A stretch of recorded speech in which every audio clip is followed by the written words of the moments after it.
ওম শান্তি জীৱনত সুখ শান্তি আনন্দ প্ৰাপ্তি সন্তোষতা সফলতা এই ইত্যাদিবোৰ পাবলৈ নিজৰ ক্ষেত্ৰত কেইটামান কথাত কঠোৰ হ'ব লাগিব অত্যাধিক কঠোৰ হ'ব লাগিব যদি নিজে আপুনি নিজক শাসন নকৰে নিজে যদি নিজৰ ক্ষেত্ৰত কঠোৰ নহয় আনৰ ক্ষেত্ৰত আপুনি কঠোৰতা অৱলম্বন কৰিবলৈ যায় তেন্তে আপোনাৰ জীৱনত যিকোনো মুহূৰ্তত যিকোনো পৰিস্থিতিত যিকোনো ঘটনা দুৰ্ঘটনা যিকোনো ধৰণৰ অসূয়া অশান্তি বিদাস বিদেশ হিংসা জ্বালা যন্ত্ৰণা কনস্পাৰেন্সি ষড়যন্ত্ৰ ইত্যাদি ইত্যাদিবোৰ আপুনি বলি হবই হব আৰু আজি মানৱ জীৱনত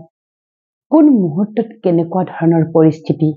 কেনেকুৱা ধৰণৰ ঘটনাই আমাক বিহ্বল কৰি পেলাব পাৰে তাৰ কোনো গ্যাৰান্টি নাই কিন্তু গ্যাৰান্টি এটা কথাত আছে যদি আপোনাৰ কৰ্মৰ আধাৰ চিন্তন যদি আপোনাৰ শুদ্ধ চিন্তন যদি আপোনাৰ কঠোৰ আপুনি যি কৰ্ম কৰিব তাৰ যদি লিষ্ট কঠোৰ তেন্তে আপোনাৰ জীৱনত অন্তত এনেকুৱা ধুমুহা কেতিয়াও নাহে that is also guaranteed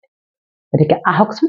কি পাঁচটা কঠোৰ ৰীতি আমি অৱলম্বন কৰিব লাগে তাৰ বিষয়ে মই আজি কম সৰ্বপ্ৰথমে প্ৰথম কঠোৰটো হৈছে শুই উঠিয়ে ঈশ্বৰৰ নাম লোৱাটো কঠোৰ ৰীতিলৈ পৰিণত কৰক শুই উঠিয়ে ঈশ্বৰৰ নাম লোৱাটো যোন যোন যি ধৰ্মত আছে ঈশ্বৰৰ পৰা নিবিচাৰি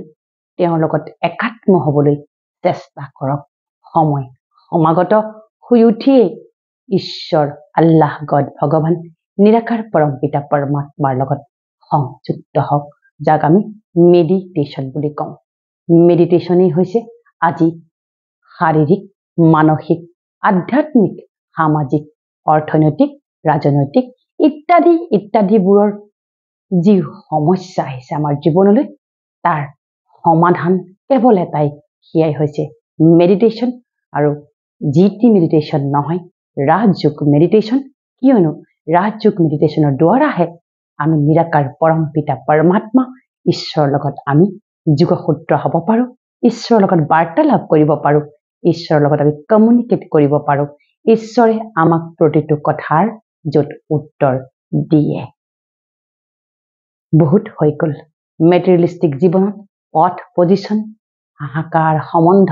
সকলোতে হাহাকাৰ সকলো ফালৰ পৰা সকলো হাহাকাৰে বৰ্তমান আমাক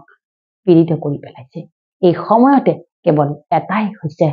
সমাধান সেইটো হৈছে শুই উঠিয়ে আমি যাৰ সন্তান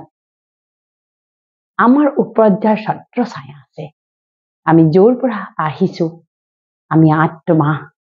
আমি নিৰাকাৰ পৰম পিতা পৰমাত্মা অফিচিয়েলি ঈশ্বৰ আল্লাহ গড ভগৱানৰ সন্তান তেওঁৰ লগত যোগযুক্ত হওক শুই উঠিয়ে প্ৰথম কাম হৈছে ঈশ্বৰৰ লগত যোগযুক্ত হওক দ্বিতীয়টো হৈছে যিটো আমাৰ নিজৰ দুৰ্বলতা আছে যিবোৰ স্বভাৱ সংস্কাৰ চিন্তাৰ আধাৰ আমাৰ অতি দুৰ্বল অতি বেয়া অতি নিম্ন পৰ্যায়ৰ আমি জানিও মানি লোৱা নাই আজিলৈকে তাক মানি ল'বলৈ বাধ্য হওক মানি লওক আৰু তাক অনতি পলমে সলনি কৰক সেইটো কেনেকৈ গম পাব আপোনাৰ ভিতৰৰ কমি কমজুৰি কেনেকৈ গম পাব যিটোৰ বাবে আপোনাৰ ওচৰলৈ বাৰে বাৰে যেতিয়াই আপোনাৰ ওচৰত আপোনাক কোনোবাই বাহিৰৰ পৰাই হওক কোনোবা নিজৰ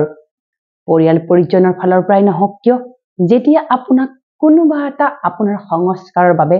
বাৰে বাৰে আপোনাক সোঁৱৰাই দিয়া হয় যে এইটো আপোনাৰ ভাল সংস্কাৰ নহয় এইটো আপোনাৰ ভাল স্বভাৱ নহয় এইটো চিন্তন আপোনাৰ ঠিক নহয় ইমিডিয়েটলি আপুনি সলাই পেলাওক যেতিয়ালৈকে নিজক নসলাই তেতিয়ালৈকে দুনিয়াত আমাক কোনেও কতো সাপোৰ্ট কৰিবলৈ বাধ্য নহয় এই পৃথিৱীত কোনো কাৰো আপোন নহয় এই কথাষাৰ মগজত আপুনি স্থায়ী কৰি লওক এই পৃথিৱীত কোনো কাৰো আপোন নহয় কেৱল এই ৰংগমঞ্চত সকলোৱে আমি পাৰ্ট বজাই আছো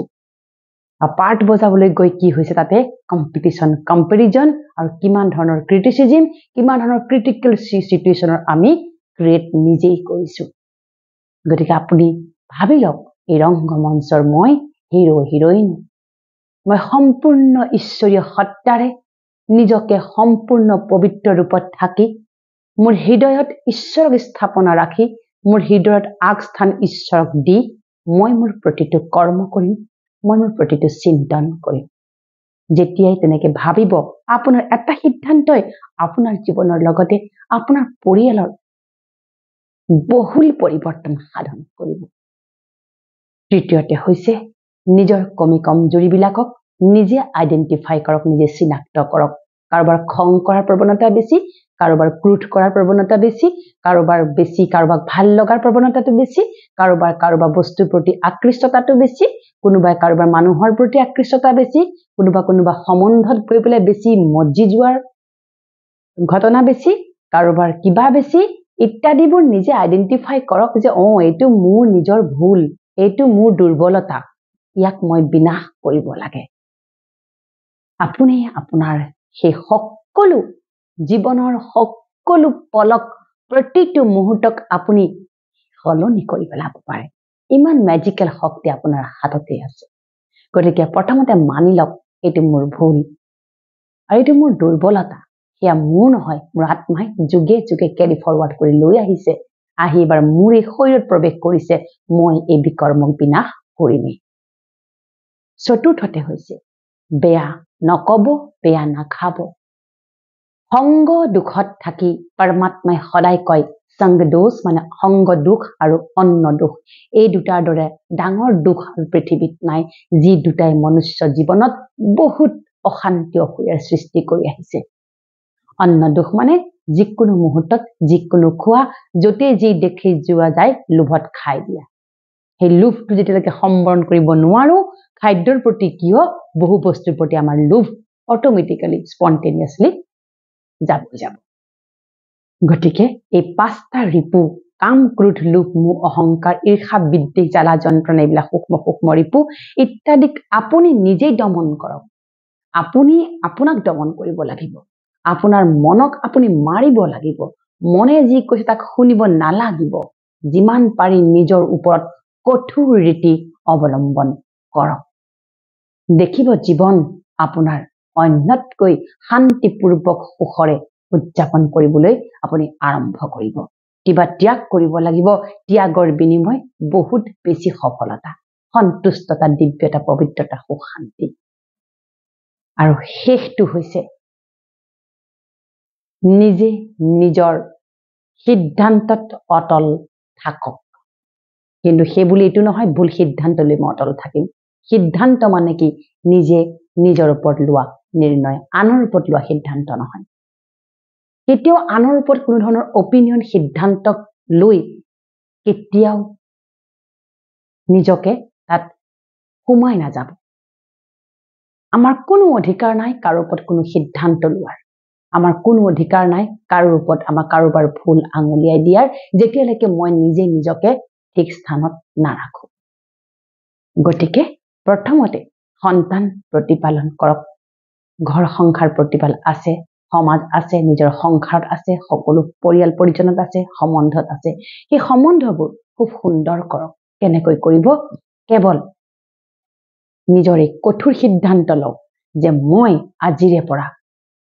লিমিটেড বস্তুৰ মাজত জীয়াই থাকিম মোক অপৰিসীম বস্তু নালাগে লিমিটেডৰ মাজত জীয়াই থাকক লিমিটেশন মানে কি সকলো বস্তুৰ প্ৰতি লিমিটেড লিষ্ট কৰি পেলাও কিমান মানুহৰ লগত আপোনাৰ কথা পাতিবলগীয়া থাকে দিনটোত যেটো অনাবশ্যকীয় যেটো অত্যাৱশ্যকীয় অনাবশ্যকীয় নহয় অত্যাৱশ্যকীয় সেইটোৰ লগত আপুনি কন্টেক্ট ৰাখক কাৰ লগত কিমান সময় কথা পাতিব সেইটো আপুনি নিৰ্ধাৰণ কৰক কোন সময়ত আপুনি কি খাব সেইটো কঠোৰ ৰীতি পালন কৰক দিনটোত তিনিটা সময় ঈশ্বৰৰ নামত আপুনি 10 মিনিটকে আপুনি 10 মিনিট সময় ঈশ্বৰৰ নামত ইনভেষ্ট কৰক মেডিটেশন কৰক তাৰ ফল আপুনি নিজে অনুভৱ কৰিবলৈ আৰম্ভ কৰিব গতিকে এই লিষ্টখন কি খাব কিমান কথা পাতিব কিমান সময়ত উঠিব কত কিমান সময় আপুনি ব্যৱহাৰ কৰিব দেখিব আপোনাৰ জীৱনৰ প্ৰতিটো সম্বন্ধ প্ৰতিটো কৰ্ম প্ৰতিটো কথাই 100% আপোনাৰ পূৰ্ণ ৰূপ পাব আৰু যাৰ পূৰ্ণতাই সকলোৰে সন্মুখত আপুনি নিজকে উদাহৰণস্বৰূপকৈ দেখুৱাবলৈ পাৰিব। গতিকে আহক জীৱনটোক আমি সলাই পেলাওঁ, নিজে নিজক সলাই পেলাওক। যেতিয়ালৈকে নিজে নিজক নসলাব, নিজে নিজক সলাবলৈ আপুনি কঠোৰভাৱে যদি মানি নলব, তেন্তে আপোনাৰ জীৱনতটো শুই উঠাৰ পৰা ৰাতিলৈকে অশান্তিত আপুনি ভুগিব লাগিব। গতিকে কঠোৰ ৰীতি পালন কৰক। এই কঠোৰ ৰীতিৰ দ্বাৰা নিজৰ জীৱনটো আপুনি সলাই পেলাওক। ওম শান্তি।